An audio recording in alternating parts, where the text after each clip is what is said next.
2909th episode of India's most happening Facebook live show का नाम है राज की बात। रायपुर डिज़ाइन अवार्ड के साथ एक कोशिश हो रही है जहाँ पर मैं रायपुर आता हूँ और यहाँ के आर्किटेक्ट्स, यहाँ के इंटीरियर डिज़ाइनर से मुलाकात करता हूँ, उनके जीवन को, उनके काम को, उनके पर्सपेक्टिव को, उनके चैलेंजेस को, उनके सक्सेसेस को आप तक पहुँचाने की कोशिश करता हूँ। मैं धन्यवाद करता हूँ title sponsor IP Vastu, one of the best one of the best Vastu special in the country. The name is architect Mala Duveri. Trust me, आपको हेल्थ रिलेशनशिप फाइनेंशियल ऐसे प्रॉब्लम्स अगर आ रहे हैं ना तो ये एक ऐसी आर्किटेक्ट है, ये क्योंकि ये एक आर्किटेक्ट खुद है तो ये बहुत बारीकी से समझती हैं कि वास्तु के क्या इश्यूज होते हैं और बिना तोड़फोड़ किए बस रेमेडी के माध्यम से ये लोगों के जीवन में वो सुख और समृद्धि लेकर आती हैं। ट्रस्ट मी, मैं एक जीता जागता टेस्टिमोनियल हूँ उनके लिए।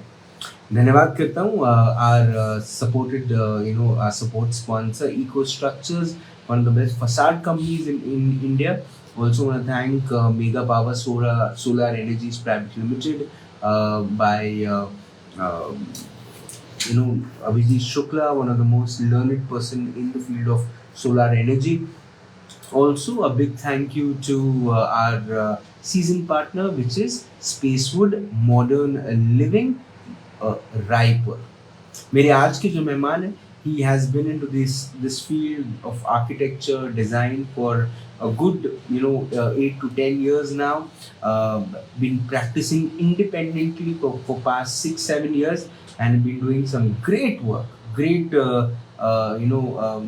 high-end bungalows, high-end apartments, great residential renovation, structure, urban planning, also landscaping, also turnkey projects. Please welcome, and also interior designing. Please welcome my guest today, somebody who's a Maharashtrian but does not know Marathi.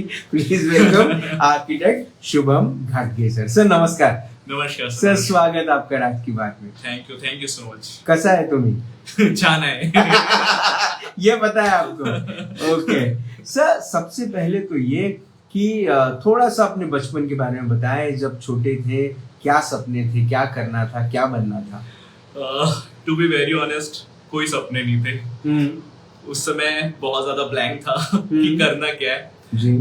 That time जब 10th 11th 12th आप schooling में होते हो, आप बहुत ज्यादा fun loving था उस समय में जी। और कुछ टारगेट नहीं था, बहुत एक इनोसेंट बचपना जो होता है कि आगे फ्यूचर की कोई चिंता नहीं जी। तो वैसे ही था कुछ मैं। तो सर ये कब आया कि आर्किटेक्चर पढ़ना है, डिजाइनिंग में जाना है? सर ये एक फेलियर से आया एक्चुअली मुझे। जब मैं 11th में आई was into maths section. Science लेने के बाद उस समय ये सिचुएशन थी कि सिर्फ पढ़ रहे हैं, पता नहीं क्या है, कैसा पढ़ना है, नहीं पता था, कोई गाइडेंस नहीं थे एज सच। तो मैं फेल हो गया 11th। आफ्टर दैट मेरे को समय मिला सोचने का कि मैं किस फील्ड में जा सकता हूँ। उस समय बहुत ज्यादा इंजीनियरिंग का चल रहा था, इंजीनियरिंग कर रहे हैं लोग जी। मेरे दोस्त इंजीनियरिंग कर रहे हैं, हर कोई इंजीनियरिंग कर रहा था, तो हम वी वर लाइक कि चलो ठीक है इंजीनियरिंग ही करना है। लेकिन जब वो एक फेलियर आया तब मुझे बहुत समय मिला सोचने का कि मुझे क्या करना चाहिए लाइफ में। तो मैंने आउट ऑफ द ट्रैक एक नाटा एग्जाम में सुना था जी। तो मैंने अपने बड़े भैया से गाइडेंस ली कि ये क्या होता है एग्जैक्टली, मुझे बताइए कि कैसे इसमें एडमिशन लिया जा सकता है इनटू आर्किटेक्चर। तो उन्होंने मुझे गाइड किया कि किस तरीके से आप इस पे वर्किंग कर सकते हैं, कैसे आप इस पे अपना करियर बना सकते हैं जी। तो उन्होंने सजेस्ट किया कि आप नाटा एग्जाम दीजिए। और मैं बिल्कुल भी बिना किसी प्रिपरेशन के मैंने एग्जाम दिया, जैसे कि 11th में था वही हाल इसमें भी था जी। लेकिन आई गॉट सिलेक्टेड इवेंचुअली। तो फिर मुझे एक चीज समझ में आई कि अगर मेरा जो इंटरेस्ट है, अगर मैं उसको ही करियर बना लूं तो वो शायद मेरे आगे आने वाले समय के लिए बहुत इजी हो जाएगा जी। तो आपने ये डिसीजन लिया और फिर आपने आर्किटेक्चर की पढ़ाई की जी। जब पढ़ रहे थे तब जो पढ़ रहे थे उसमें कितना इंटरेस्ट था और क्या सोचा था कि आर्किटेक्चरल प्रोजेक्ट्स ही करेंगे, स्ट्रक्चरल करेंगे, लैंडस्केपिंग करेंगे, इंटीरियर्स करेंगे, टर्नकी करेंगे, प्लानिंग करेंगे? कौन सी चीज में सबसे ज्यादा इंटरेस्ट था? मैं डिजाइनिंग में बहुत ज्यादा इंटरेस्टेड रहता था। मेरे को apart from all such subjects मैं सिर्फ डिजाइनिंग ही करता था। और उस समय जो सबमिशंस हमारे होते थे विद इन अ टाइम, तो सिर्फ डिजाइनिंग के ही सबमिशंस मेरे कंप्लीट रहते थे। बाकी जो सबमिशंस रहते थे मैं अपने क्लासमेट्स की हेल्प लेकर बनाता था, या फिर उनसे हमारे एक आर्किटेक्चर भाषा में टोपो करना बहुत एकदम बट ऑब्वियस चीज है। तो उस समय मैं अपने जूनियर से, अपने सीनियर से या फिर अपने क्लासमेट से टोपो करवाता था शीट्स को, और मैं सबमिशन देता था। तो वहां पर भी मेरा वही हाल था कि जिस फन लविंग आराम से निकालना है। आर्किटेक्चर भी हम लोग ने बहुत आराम से निकाल लिया वैसा। तो लेकिन हाँ, डिजाइनिंग की जहां बात आती थी तो क्या टेक्निकलिटी हो सकती है, क्या अप्रोच होना चाहिए डिजाइनिंग के लिए, उसके लिए मेरा जो कॉन्सेप्ट था वो एकदम क्लियर था। भले ही मैं डिजाइनिंग उसको लास्ट डे सबमिशन में दूं या पहले दूं, अप्रोच हमारा क्लियर रहता था। लेकिन जब हम जो पढ़ते हैं और उसके बाद फिर जब जो हम अप्लाई करते हैं, ये दोनों अलग बातें होती हैं। तो जब इंटर्नशिप करने के लिए गए तो वो इंटर्नशिप कहाँ की, पहले तो ये। दूसरा ये कि वो इंटर्नशिप में कितनी आंखें खुली या कितने झटके लगे? झटके बहुत बहुत ही ज्यादा झटके लगे क्योंकि कंप्लीटली जो हम बुक्स नॉलेज जो बोल सकते हैं आप, जो कॉलेज में पढ़ते हैं, लेकिन site scenario is completely different जी। जब आप ऑन साइट पहुंचते हैं तो वो कि आपने जो पढ़ा है वो आप ऑन साइट नजर ही नहीं आ रहे कहीं। बिल्कुल, क्योंकि वो प्रैक्टिकलिटी में बहुत सारी चीजें चेंज हो जा रही है।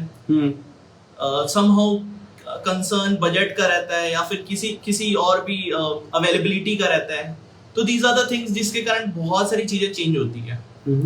तो ऑन साइट हमारे यहाँ जो चीजें हम लोग ने देखी विद इन इंटर्नशिप पीरियड, मैंने अपना इंटर्नशिप किया था गोवा से, that is from effective architecture services, जिसका मैं अभी यहाँ रायपुर में लोकल कंसल्टेंट भी हूँ। तो वो इंटर्नशिप मेरे लिए बहुत बेनिफिशियल रहा। मैंने डिफरेंट आर्किटेक्चर को एक्सप्लोर किया, डिफरेंट सिटीज में मैं रहा। तो वहाँ पर मेरे को बहुत अच्छा एक्सपोजर मिला था। मुझे एक बात बताएं आप, है ना, जैसे हम ये शहर का नाम लेते हैं गोवा, है ना,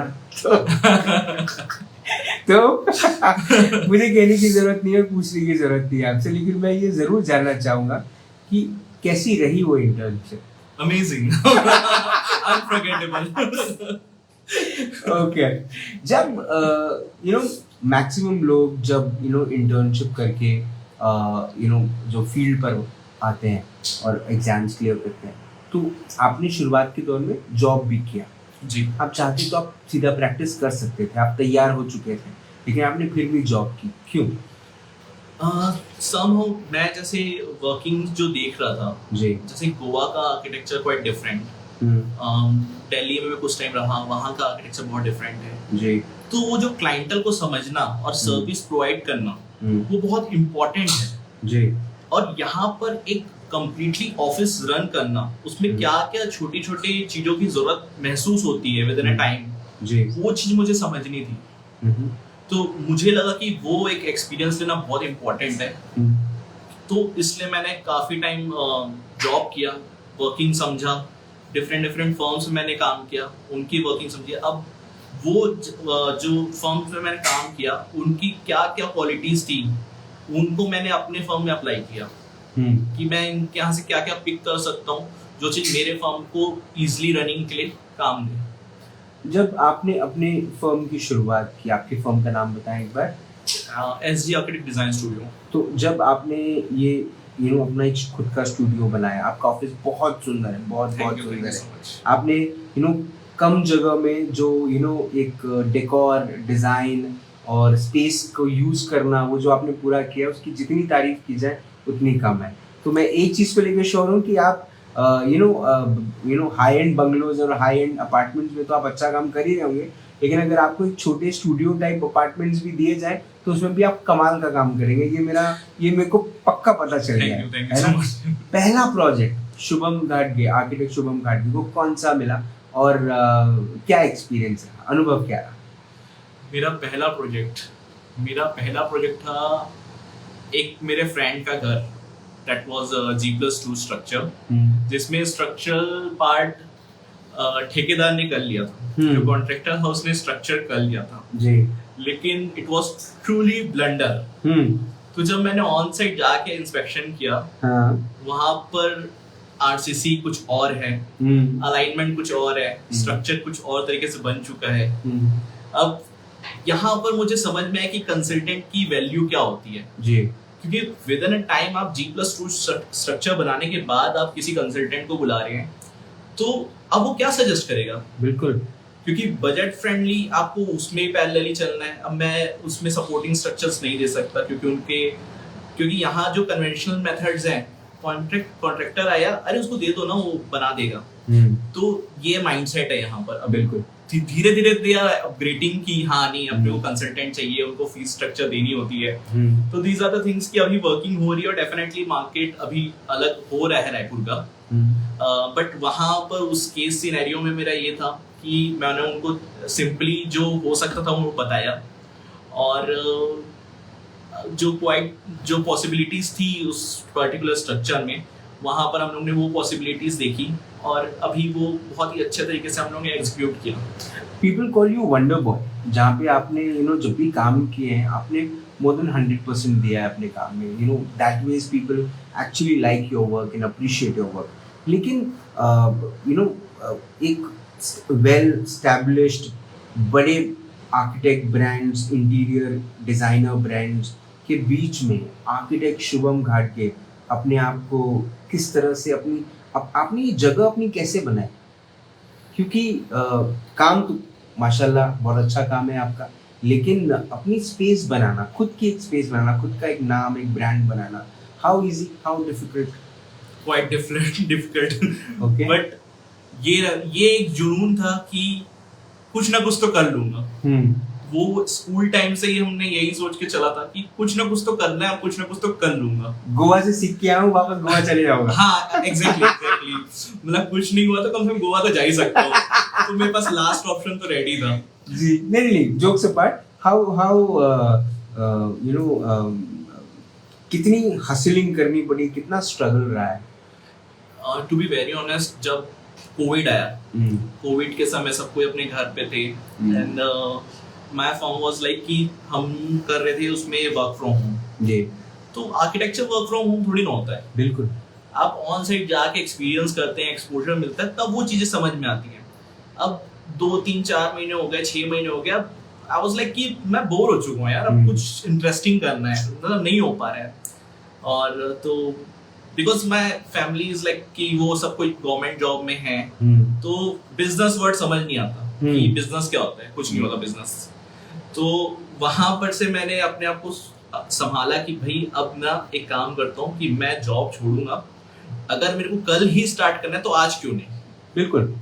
तो मैंने 2020 आफ्टर कोविड मैंने जॉब उस समय छोड़ दिया था, घर में ही था मैं, और घर वालों को ये बोल रहा था कि मैं वर्क फ्रॉम होम कर रहा हूँ करके। लेकिन पैरेलली मैंने अपना ऑफिस सेटअप रेडी किया एंड 1 जनवरी 2021 मैंने ऑफिस अपना लॉन्च किया। और घर वालों को भी सरप्राइज दिया कि मेरा ये अब ऑफिस है, अब यही कर रहा हूँ करके मैं कहीं जॉब अब नहीं कर पाऊंगा करके, क्योंकि 9 to 7 वाला कॉन्सेप्ट मेरे को समझ ही नहीं आता है कभी।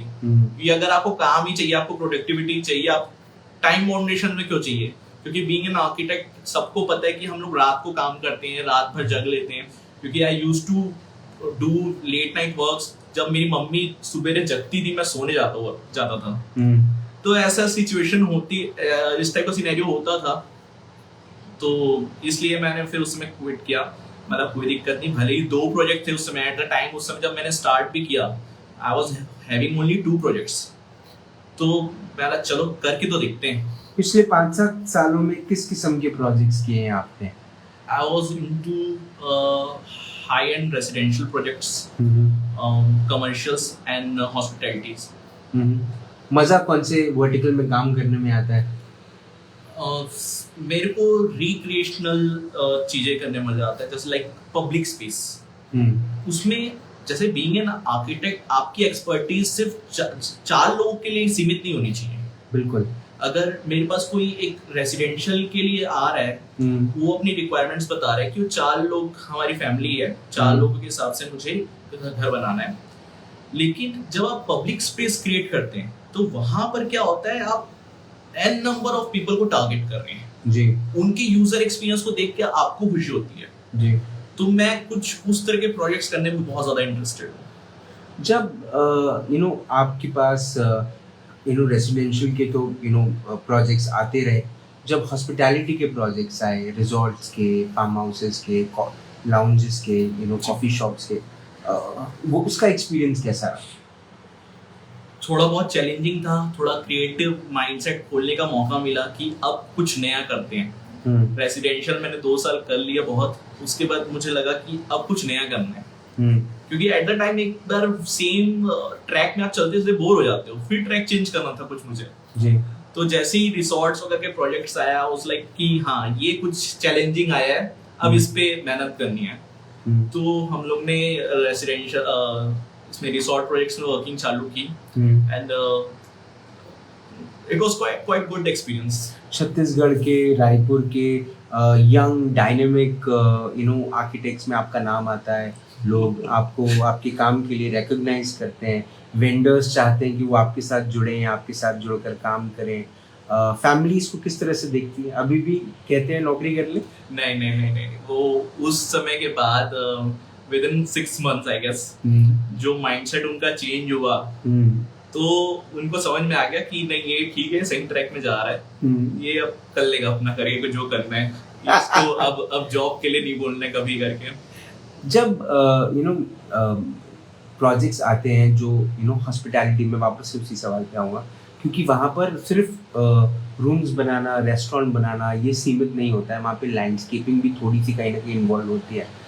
एक आर्किटेक्ट का एक सस्टेनेबिलिटी के साथ जो एनवायरमेंटल सस्टेनेबिलिटी को लेकर जो होता है, उसका जो रिलेशनशिप होता है वो बहुत अहम होता है ना? तो वो आप कैसे उसको बैलेंस आउट कैसे करते हो? क्या आप अपने हर प्रोजेक्ट में कहीं ना कहीं ग्रीनरी, कहीं ना कहीं सोलार, कहीं ना कहीं ये सब चीज़ें लेकर आते हैं?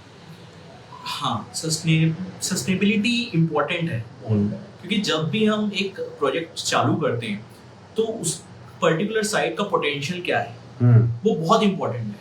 क्योंकि बिना पोटेंशियल जाने, बिना साइट सिनेरियो जाने आप वर्किंग चालू नहीं कर सकते, वो अप्रोच ही गलत है। यूएसपी क्या है आर्किटेक्ट शुभम घाटगे की? यूएसपी क्या है? क्यों कोई अपना residence, commercial space, hospitality project architect Shubham घाटगे को दे? इट्स ऑल अबाउट एक्सपीरियंस, कि जो मैंने एक्सपीरियंस किया वो मैं आपको प्रोवाइड करना चाहता हूँ। क्योंकि जब क्या होता है ना, being an architect it's all about experience, exposure and observation. These three things are mainly important. जब आपने खुद ही नहीं देखा तो आप अपने क्लाइंट को क्या प्रोवाइड करोगे? बिल्कुल सच। तो वो जब ये तीनों को ब्लेंड करते हैं और कुछ नया डिजाइन आप प्रोडक्ट प्रोड्यूस करते हैं ना, दैट इज द थिंग कि वो आपको कहीं और नहीं मिलेगा। अब कस्टमर बड़ा, जो क्लाइंट है वो बड़ा स्मार्ट हो गया है, बहुत सारी चीज़ें उसको इंस्टाग्राम और बहुत सारी चीज़ें उसको Pinterest पे अवेलेबल हो गई हैं। क्या क्लाइंट्स आपके पास आते हैं ये डिजाइन्स लेके on their phone and show it to you and tell them कि शुभम सर हमको ये चाहिए?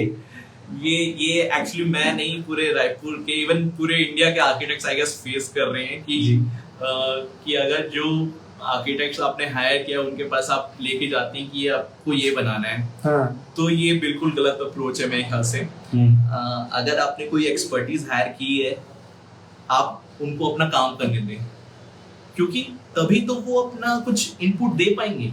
Because everyone having that kind of scale, that kind of projects, n number of projects, they don't have that much time कि आपको एक particular, क्योंकि personalise way में उस पर्टिकुलर प्रोजेक्ट में मैं नहीं इन्वॉल्व होऊंगा जी, कि अगर सामने वाला समझना ही नहीं चाह रहा है तो। लेकिन क्लाइंट अगर वो चीज समझे कि एक्सपर्टीज जो है, अगर ये जो चीज कर रहे हैं वर्किंग, उस पे हम किस तरीके से इन्वॉल्व होके हम कुछ बेटर कर सकते हैं, या फिर हमारे एक्सपर्टीज के सजेशंस को समझें, तो शायद हो सकता है कि उनको ज्यादा अच्छे से वो चीज अप्रोचेबल हो।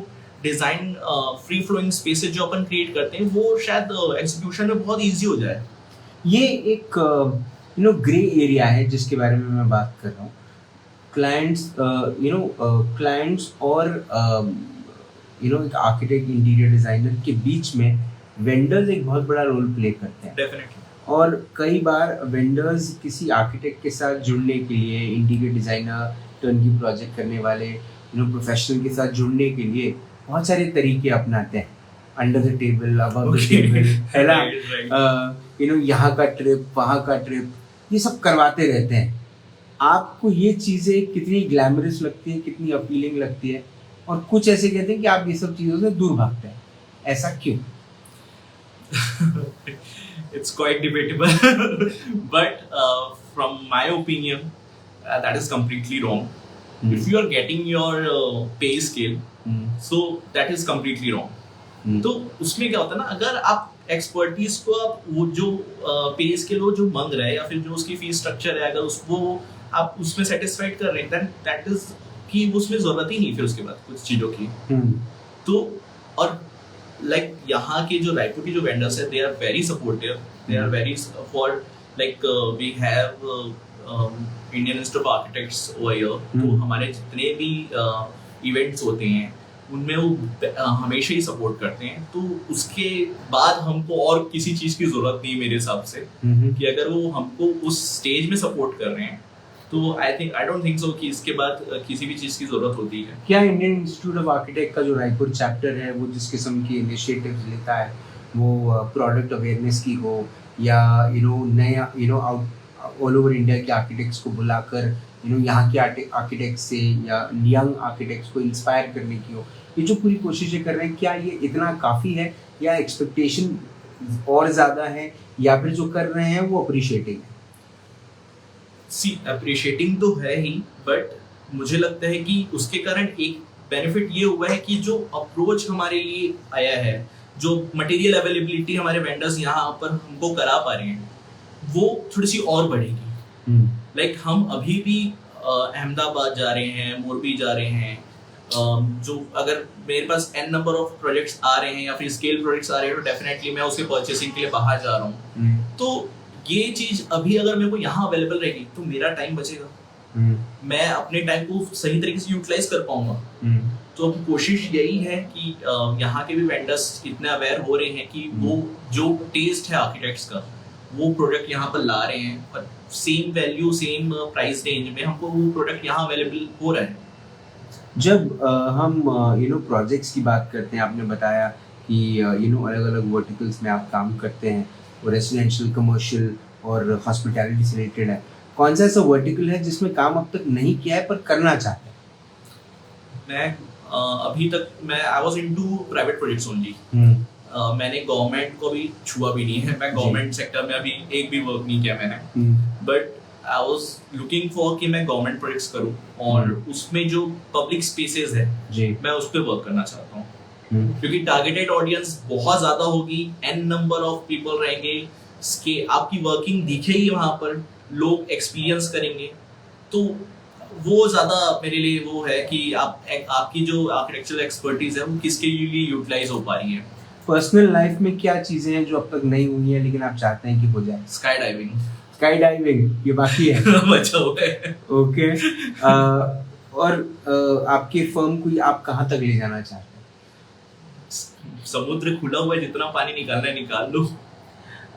One message you like to give to all those young interior designers, architects जो पास आउट होने वाले हैं या होने वाले हैं, पढ़ रहे हैं अभी, कि जैसे ही ये पास होते हैं सबसे पहले अपना विजिटिंग कार्ड बनाते हैं, आप उन्हें क्या सजेस्ट करना चाहते हो? One piece of advice you like to give them?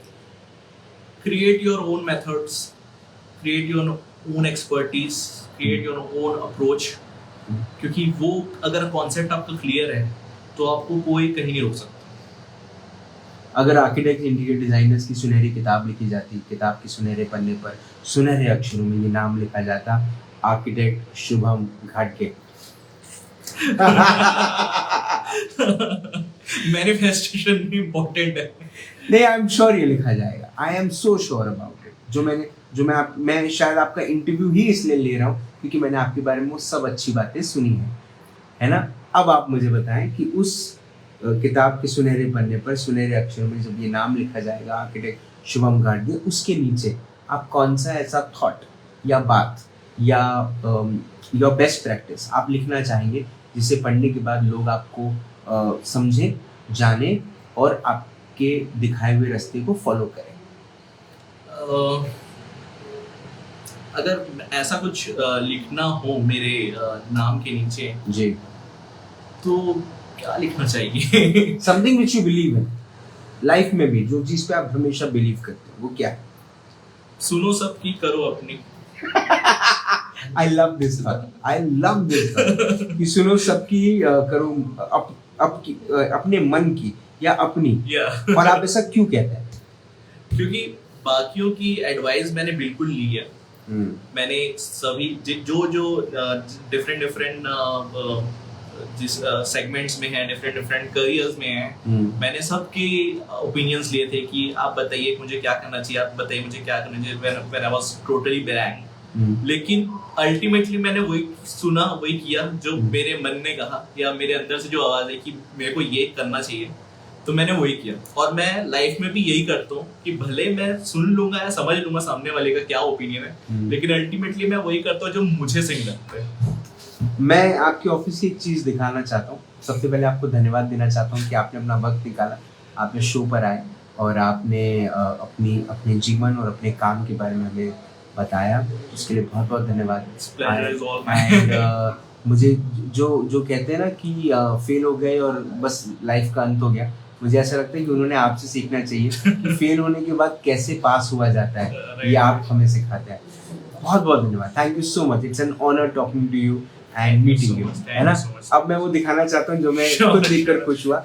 मैं शुभम घाटगे, आर्किटेक्ट शुभम घाटगे के ऑफिस में हूँ इस वक्त, और ये आपको मैं वॉल पे दिखा रहा हूँ। ये अगर आप जो 90s में जन्मे लोग हैं, अगर वो ये इसको बड़े ध्यान से देखें तो ये वो कैसेट्स हैं जिनके देखिए राज कपूर को ट्रिब्यूट वाली कैसेट भी है इसमें, है ना? AR रहमान की कैसेट लगी है, किशोर कुमार की कैसेट लगी है। और कैसेट्स का किस तरह से सही इस्तेमाल किया जाता है, उसे किस तरह से एक वॉल पर लगाया जाता है, ये इसका आप आप समझ सकते हैं उसे। अब सबसे इम्पोर्टेंट बात जो मैं आप सभी को by the end of the show कहना चाहता हूँ, विच इज इवेंचुअली राज की बात, और वो बात जो है वो ये है कि हम सब जब भी अपने जीवन में कुछ करना चाहते हैं तो उसमें हम दो चीज़ें सोचते हैं या एक ही चीज़ सोचते हैं, और वो है पास होना। We all want to pass in everything what we do. हम एक लड़की को प्रपोज भी करते हैं ना, तो एक्सपेक्ट करते हैं कि वो हाँ ही बोलेगी, और जब कोई लड़की ना बोल दी थी तो हमारा जीवन पूरा खत्म हो जाता है, रुक जाता है। वैसे ही कोई एग्जाम में हम कोई अगर एक्सपेक्ट कर रहे हैं कि कोई डील हो जाए और वो डील नहीं होती है, तो सब कुछ ऐसा थमा थमा सा लगता है। मुझे ऐसा लगता है कि हम अपने सक्सेसेस को बहुत एंजॉय करते हैं, बहुत सेलिब्रेट करते हैं।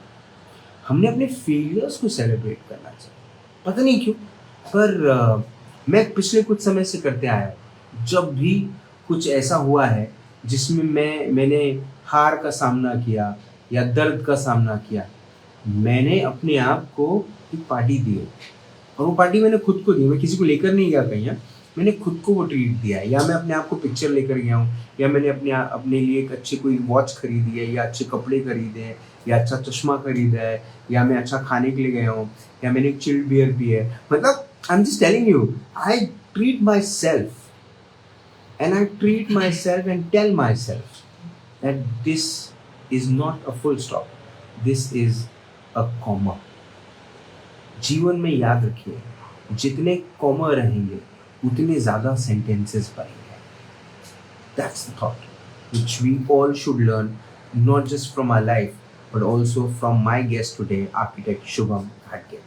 आपसे फिर होगी मुलाकात इंद्राज की बात। तब तक आप अपना ध्यान रखें, सुरक्षित रहें, स्वच्छ रहें, स्वस्थ रहें, मस्त रहें, खुश रहें, व्यस्त रहें, परिवार के साथ एक अच्छा वक्त बिताएं। और अगर आपके परिवार में भी ऐसा बेटा है जिसके आगे बढ़ने के चांसेस के बारे में आप जब भी सोचते हैं, तो आप एज अ पेरेंट ये सोचते हैं कि पता नहीं मेरा लड़का बड़े होकर क्या करेगा। एज अ पेरेंट आप ये सोचते हैं कि इससे तो मैं परेशान हो गया।